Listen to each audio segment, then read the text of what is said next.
And welcome to yet an another video of English and fun. आप सभी का स्वागत है एक बार फिर से हमारे आज के नए वीडियो में। तो हमारा आज का टॉपिक है पार्ट्स ऑफ स्पीच। एक्चुअली हम लोग है ना बचपन से रटते हुए आए हैं पार्ट्स ऑफ स्पीच। इसके अंदर जो भी पार्ट्स होते हैं नाउन प्रोनाउन वगैरह, हम सब उनको और उनकी डेफिनेशन को रटते हुए आए हैं। आज के इस वीडियो में हम एक एक कॉन्सेप्ट क्लियर करेंगे, ना कि डेफिनेशंस और एग्जांपल्स रटने वाला काम करेंगे। ठीक है, तो आज की वीडियो के बाद में आज की आपकी जो रटन विद्या है वो बंद। सिर्फ और सिर्फ आप एक एक कॉन्सेप्ट क्लियर कीजिए। वीडियो में एंड तक बने रहिएगा। गारंटी है आज के बाद में आप पार्ट्स ऑफ स्पीच का कोई भी पार्ट चाहकर भी भुला नहीं पाएंगे। ठीक है, तो आप वीडियो में एंड तक बने रहिए। तो आइए चलिए शुरू करते हैं हम आज का हमारा जो टॉपिक है parts of speech. There is 8 parts of speech. कितने होते हैं पार्ट्स ऑफ स्पीच? 8। पहला है नाउन, दूसरा है प्रोनाउन, तीसरा है वर्ब, चौथा है एडजेक्टिव, पांचवा है एडवर्ब, छठा है प्रीपोजिशन, सातवां है कंजक्शन और आठवां है इंटरजेक्शन। तो एक्चुअली हम इन आठों पार्ट्स ऑफ स्पीच को एक एक करके पढ़ेंगे। ये एक पूरी सीरीज आएगी डे बाय डे। 8 दिन में ये आठों के आठों कंप्लीट होंगे। तो आज है इसका डे फर्स्ट, यानी कि आज हम स्टडी करेंगे नाउन के बारे में। Okay, so then let's study noun.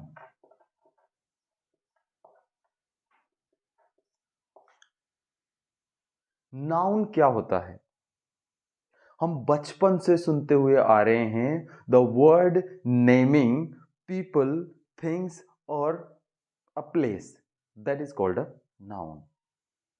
जो मतलब हिंदी में हमने संज्ञा की परिभाषा पढ़ी है, किसी वस्तु व्यक्ति और स्थान के नाम को हम क्या कहते हैं? इसका जो मेन टॉपिक है वो है एक्चुअल में नाउन। पार्ट्स ऑफ स्पीच हम एक सीरीज स्टार्ट कर रहे हैं जो कि 8 डेज की सीरीज है।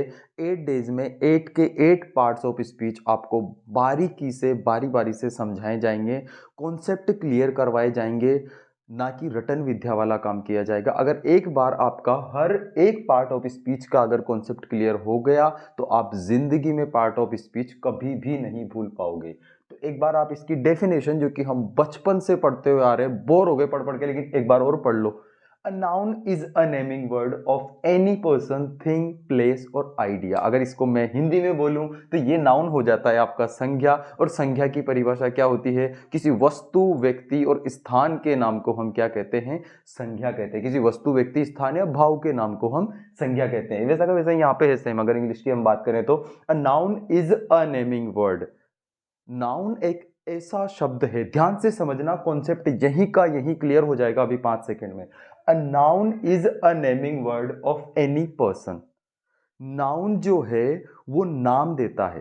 किस किस को नाम देता है? नाउन किसी व्यक्ति को नाम दे सकता है, नाउन किसी वस्तु को नाम दे सकता है, नाउन किसी स्थान को नाम दे सकता है और नाउन किसी आइडिया को नाम दे सकता है।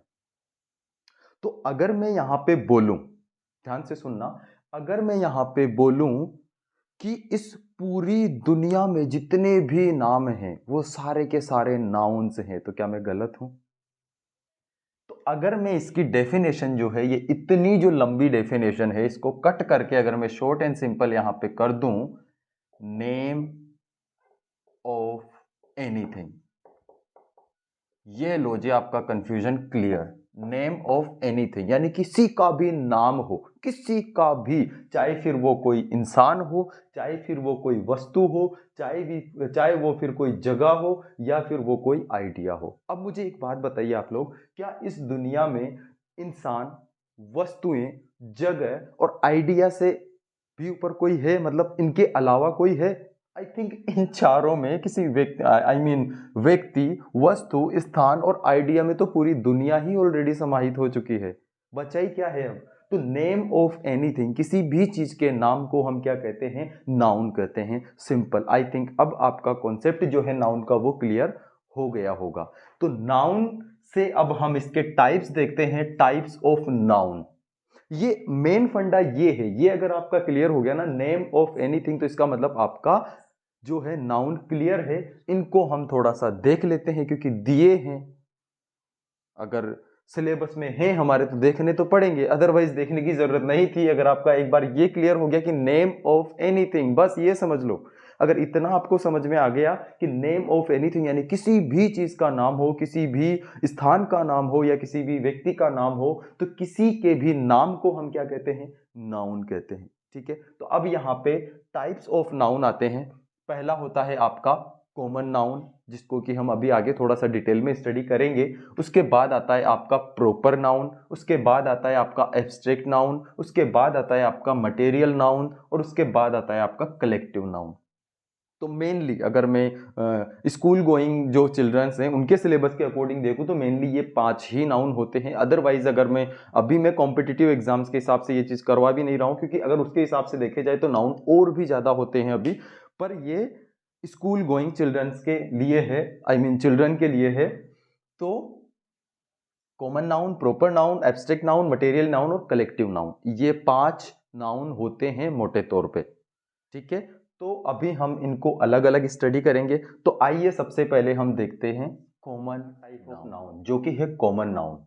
इसकी एक बार डेफिनेशन देख लो थोड़ी सी। Common nouns are words for types of things, people और प्लेसेस। वो की वही चीजें हैं जो नाउन में है, जो ऊपर हमने नाउन की डेफिनेशन देखी वो ही सेम टू सेम यहाँ पे है। लेकिन आप इसको देखो कि यहाँ पे कोष्टक में मैंने लिखा हुआ है जेनेरिक, यानी जेनेरिक। अब इसके पार्ट्स हो गए तो उनको डिवाइड कर दिया गया उन्हीं चीजों को। ये जो यहाँ पे आप देख रहे हो थिंग्स, पीपल और प्लेस, इनको डिवाइड कर दिया गया है थिंग्स, पीपल और प्लेस में भी, कि कुछ स्पेसिफिक होते हैं, कुछ जेनेरिक होते हैं। तो पहला जो हमारा कॉमन नाउन से देखो, इसके नाम से ही पता चल रहा है कॉमन, यानी कि जहां पे चीजें कॉमन होती हैं, यानी कि कोई भी हो सकता है, वो स्पेसिफिक नहीं होता है, तो वो कौन सा नाउन हो जाता है आपका?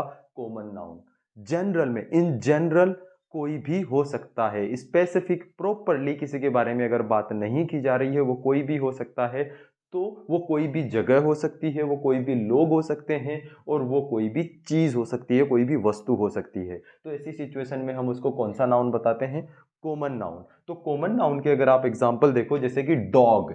अब यहाँ पे बात हो रही है डॉग की, जो कि एक तरह से एक पूरी कम्युनिटी है, एक पूरी कास्ट है। ठीक है, तो डॉग, स्पेसिफिक किसी डॉग के बारे में बात नहीं हो रही है, एक पूरी कम्युनिटी की बात हो रही है। ठीक है, तो यहां पे दूसरा वर्ड आता है बॉय। बॉय कम्युनिटी या क्लास बोल लो आप, बॉय अगेन एक क्लास है। ठीक है, किसी स्पेसिफिक बॉय के बारे में बात नहीं हो रही है। फिर यहां पे वही बात आती है नेक्स्ट, सिटी। सिटी एक क्लास है, स्पेसिफिक किसी एक सिटी के बारे में बात नहीं हो रही है। तो जहां पे स्पेसिफिक किसी एक के बारे में बात नहीं होगी, इन जनरल कोई भी हो सकता है। तो वैसी सिचुएशन, कोई भी हो सकता है लेकिन कोई भी नहीं हो सकता। सिर्फ थिंग्स, पीपल और प्लेसेस की बात हो रही है यहाँ पे। थिंग्स कोई भी वस्तु हो सकती है, स्पेसिफिक किसी के बारे में बताया नहीं जाता है। कोई भी पीपल हो सकता है, स्पेसिफिक किसी के बारे में बताया नहीं जाता है। स्पेसिफिक किसी के बारे में बताया नहीं जाता है। कोई भी प्लेस हो सकता है, कोई भी प्लेस, एनी प्लेस। तो ऐसी सिचुएशन में हम कौन सा नाउन बताएंगे उसको? वो हो जाएगा आपका कॉमन नाउन। प्रॉपर नाउन कौन सा है? दूसरा प्रॉपर नाउन। एक बार आप इसकी मोटी मोटी डेफिनेशन देख लो। Proper noun is a noun that serves as the name for a specific thing, person और प्लेस। अब मैं आपको एक चीज बता दूं, इससे पहले जो हमने नाउन पढ़ा उसमें मैं आपको बार बार एक वर्ड यूज कर रहा था, स्पेसिफिक स्पेसिफिक स्पेसिफिक। वो वर्ड मैं इसीलिए यूज कर रहा था ताकि नेक्स्ट जो आने वाला जो नाउन है वो भी आपको वहीं पे समझ में आ जाए थोड़ा थोड़ा। ठीक है, तो जो अब मैं अगर डिफरेंस करूं थोड़ा सा, जो हमारा फर्स्ट नाउन था कॉमन नाउन और प्रॉपर नाउन में, तो कॉमन नाउन और प्रॉपर नाउन में ये डिफरेंस होता है कि कॉमन नाउन में जो चीजें होती है वो इन जनरल होती है, मतलब कि कोई भी हो सकता है। और वहीं अगर हम बात करें प्रॉपर नाउन की, तो प्रॉपर नाउन में जो थिंग या पर्सन या प्लेस है वो स्पेसिफिक हो जाता है, उसको एक स्पेशल नाम दे दिया जाता है। और जहां पे नाम दे दिया जाता है, देखो आप इसकी, that serves as the name, उसको एक नाम दे दिया जाता है। अगर आप एग्जाम्पल देखो यहाँ पे ब्लैक मार्कर, अगर मैं इसको सिर्फ मार्कर बोलूं तो ये हो जाएगा आपका कॉमन नाउन, क्योंकि कोई भी मार्कर हो सकता है। लेकिन अगर मैं बोलता हूं कि ब्लैक मार्कर, तो यहाँ पे ये स्पेसिफिक हो गया कि ब्लैक मार्कर के बारे में ही बात हो रही है। अगला आता है आपका मोहन, उसमें मैंने आपको एग्जाम्पल दिया था बॉय, लड़का, यानी कि लड़का कोई भी हो सकता है। ठीक है, अगर हम इस चीज को नाउन के स्टैंडर्ड पे समझे, इसको पार्ट्स में जो हमने जो टाइप्स जो लिए हैं इसके, इस टाइप्स में ना देख के अपन इसको सिर्फ एक नाउन के स्टैंडर्ड पे देखें तो हाँ, बॉय भी एक तरह का एक नाम ही है।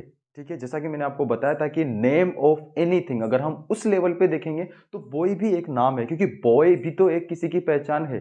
ठीक है, आइडेंटिटी, एक नाम के साथ आप उसमें एक और वर्ड जोड़ सकते हो, नेमिंग और आइडेंटिफाइंग। ठीक है, पहचान, तो एक लड़का होना एक पहचान है, लड़की होना एक पहचान है। जैसे मान लो एक सिटी, शहर, तो शहर होना एक पहचान है।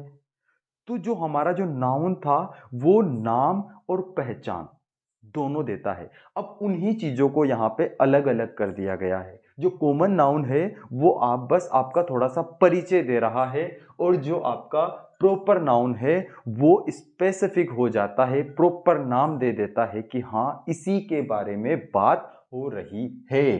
तो यहां पे आप देखो, पर्सन, आगे आपका मोहन, जो कि मैंने उसमें यूज किया था बॉय, वहां पे मैंने लिखा था सिटी, और उसी सिटी का यहां पे जो है एक और स्टेप आगे चला जाता है, न्यू दिल्ली। ठीक है, अगर वो सिटी है तो जस्ट उसका वो एक परिचय है, पर यहां पे वो सिटी अब स्पेसिफिक हो चुकी है कि yes we are talking about New Delhi. हाँ, हम नई दिल्ली के बारे में ही बात कर रहे हैं। तो हमारा अगला नाउन आता है एब्स्ट्रैक्ट नाउन। अब चलते हैं हम एब्स्ट्रैक्ट नाउन की तरफ। तो हमने इससे पहले जो दो नाउन्स पढ़े, कॉमन नाउन और प्रॉपर नाउन, आपने देखा होगा कि कॉमन नाउन और प्रॉपर नाउन ऑलमोस्ट एक दूसरे के ऑपोजिट थे। तो वैसे ही अब जो नेक्स्ट जो दो नाउन आने वाले हैं वो ऑलमोस्ट एक दूसरे के ऑपोजिट हैं, जो कि एक तो ये अपन ने ऑलरेडी ले लिया एब्स्ट्रैक्ट नाउन्स, और इससे जो अगला जो आएगा मटेरियल नाउन्स, ये दोनों ऑलमोस्ट एक दूसरे के ऑपोजिट है। तो मैं थोड़ा थोड़ा उस नाउन को इसमें डिस्कस करता हुआ चलूंगा, ताकि जब वो आए तो आपका वो और भी ज्यादा अच्छे से क्लियर हो जाए। ठीक है, तो abstract nouns represent ideas, feelings that you can't touch और see with your five senses. Abstract, पहले एक बार आप इसका नाम देखो ढंग से। एब्स्ट्रैक्ट नाउन्स, एब्स्ट्रैक्ट का मतलब क्या होता है, किसी चीज से अलग करना, मतलब कि आपका उसके साथ में डायरेक्ट नहीं है। ठीक है, कुछ तो मिसिंग है। तो यहां पे abstract nouns, abstract nouns represent ideas, ये आइडिया को रिप्रेजेंट करते हैं, ये फीलिंग्स को रिप्रेजेंट करते हैं। तो क्या आइडिया और फीलिंग को आप टच कर सकते हो? क्या आइडिया और फीलिंग को आप देख सकते हो? मैंने यहाँ पे लिखा है विद योर फाइव सेंसेस, तो क्या आइडिया और फीलिंग वगैरह को आप जो है सूंघ सकते हो? कुछ भी नहीं आप उनके साथ में कर सकते। एग्जाम्पल देखिए, आप लव, ना लव को हम देख सकते हैं, ना लव को हम टच कर सकते हैं, ना लव को हम सूंघ सकते हैं। ठीक है, time, same goes with time, time के साथ भी हम ये नहीं कर सकते। Beauty, same goes with beauty, beauty के साथ भी हम ये नहीं कर सकते। और same goes with science, science के साथ भी हम ये नहीं कर सकते, हम साइंस को टच नहीं कर सकते हैं। साइंस एक क्या है, एक विज्ञान है, एक ज्ञान है। तो ज्ञान को क्या कोई टच कर सकता है? विज्ञान को कोई टच कर सकता है? विज्ञान को कोई देख सकता है? ज्ञान को कोई देख सकता है? नहीं। ये सारी चीजें एक ऐसी है जो कि सिर्फ एक आइडिया है, और इनको हम फील कर सकते हैं। Love, time, beauty and science, ये या तो आइडियाज हैं या फिर फीलिंग्स हैं।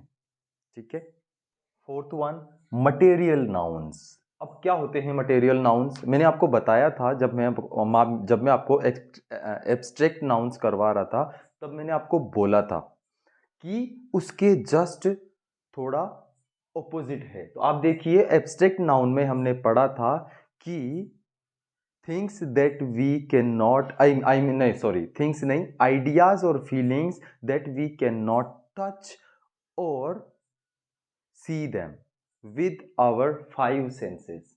अब इसमें अगर अपन देखें तो इसमें देखिए आप, material nouns are materialistic things that you can touch और see with your five senses. उसी का जस्ट उल्टा मटेरियल नाउन वो होता है जिसमें वो मटेरियलिस्टिक थिंग्स होती है जिनको हम छू भी सकते हैं, जिनको हम देख भी सकते हैं। जैसे कि for example water, gold, would, ये वो मटेरियलिस्टिक थिंग्स हैं जिनको हम छू भी सकते हैं और जिनको हम देख भी सकते हैं। आज के अगले नाउन की तरफ, जो कि है कलेक्टिव नाउन्स, और ये है आपका लास्ट नाउन। ठीक है, आई होप कि आपने अब तक जो 4 नाउन्स पहले पढ़े हैं, टाइप्स ऑफ नाउन, वो आपको क्लियर हुए हों, वो आपको समझ में आए हों। अब हम चलते हैं नेक्स्ट नाउन के टाइप की तरफ, जो कि है आपका कलेक्टिव नाउन्स। इसकी एक बार आप डेफिनेशन देख लो। Collective noun is a naming word phrase.